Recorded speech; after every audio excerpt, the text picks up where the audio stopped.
মাজারের 1 টাকাও অন্য কোথাও যাবে না, এটা মাজারের অ্যাকাউন্টে থাকবে, মাজারের জন্যই ব্যয় করা হবে। সবকিছু হবে সত্যতা। এই জন্য আপনারা একজন লোক দেন আমাকে, আপনি থাকেন অথবা আপনারা একজন লোক দেন, কাকে দিবেন? আসলে আমরা তো এটা মানে জানি না, এটা আপনাদের জানা না, এটা কমিটির সিদ্ধান্ত হয়েছিল গত দিন যে মিটিং কমিটি গেছে আসলে তাও আমরা জানি না। আপনার মাজারের সাথে যারা কমিটি বা মোতালে আছে তাদেরকে ফোন দিতে পারেন আপনারা, ঠিক আছে? ওরা জানে। আমরা হচ্ছে এখন 10 স্থাপন করবো, তারপরে আপনারা মানে এটা আমরা এখন বক্স স্থাপন করবো। আমরা এখন ওনাদের জন্য বসে থাকবো না, বক্স স্থাপন করবো। এখন আপনারা একজন আমাদের সাথে থাকবেন। আমাদের তো ডেক যেগুলো আছে সেগুলো তো মসজিদের একটা ঐতিহ্য, সেগুলো থাকবে, শুধু জাস্ট সেগুলো একটা সিকিউর করা হবে আর কি। বর্তমানে তালা থাকবে এবং এটা যৌথ তালা।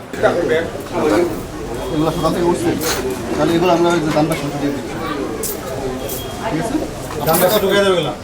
না না, পার্সোনাল টাকা রেখে দেবে, আর ওই যে ওগুলো দান বাক্সে টাকা দান বাক্স যেহেতু এগুলো মানুষজন দান করে দিয়েছে, এগুলো আমরা দান বাক্স দিয়ে দেবো, ঠিক আছে? আপনি আপনার পার্সোনাল টাকা নিয়ে নেন, এগুলো বিক্রির টাকা না, এখানে আপনি মোট করে রাখেন, আপনি নিজের হাতে ঢুকিয়ে দিন, সমস্যা নেই, আপনি নিজের হাতে ঢুকিয়ে দিন, ঠিক আছে?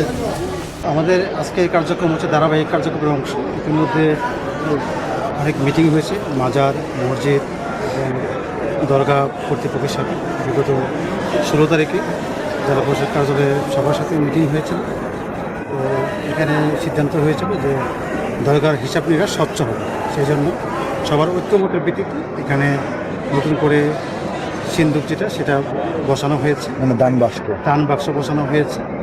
তো এখানে এখন থেকে সব জমা হবে, যত আগত দর্শনার্থী আছে তাদের দান, খয়রাত, নজরানা সব কিছু এই দান বক্সে ওনারা দিবেন।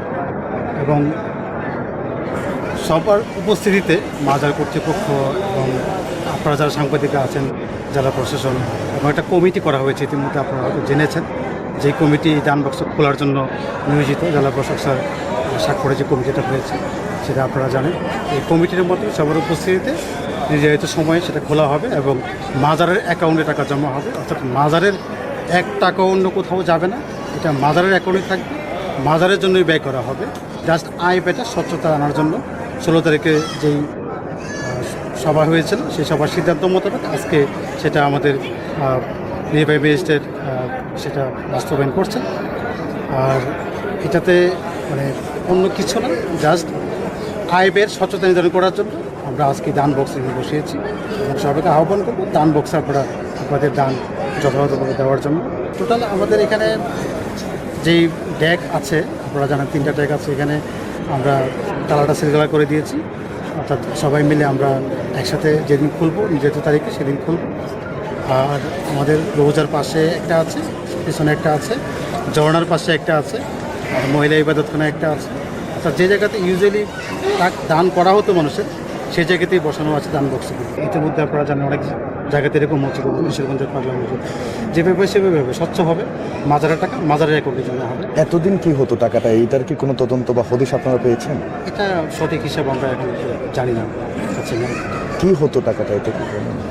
কী হতো, যারা ব্যবস্থাপনা ছিলেন তারা বলতে পারবেন। বাট মাজারের অ্যাকাউন্ট নামে কোনো অ্যাকাউন্টে কোনো টাকা পয়সা নেই। মাজার অ্যাকাউন্টে কোনো টাকাই নেই? অ্যাকাউন্ট আছে হয়তো, কিন্তু টাকা পয়সা ওইভাবে নাই। আর 2 লাখ টাকার মতো আছে মনে হয়। মাজার কর্তৃপক্ষ, মসজিদ কর্তৃপক্ষ এবং মাদ্রাসা কর্তৃপক্ষ সবাই কথার প্রেক্ষিতে সবার ঐক্যমতের ভিত্তিতেই তো এটা করা হচ্ছে। তো বিচ্ছিন্নভাবে এককভাবে কেউ করছে না। এই টাকা তো অন্য কোথাও যাচ্ছে না, মাজারের ফান্ডেই যাচ্ছে। সবাই মিলে যে সিদ্ধান্ত নিয়েছে সেই সিদ্ধান্তের প্রেক্ষিতে কিন্তু আছে করা হচ্ছে।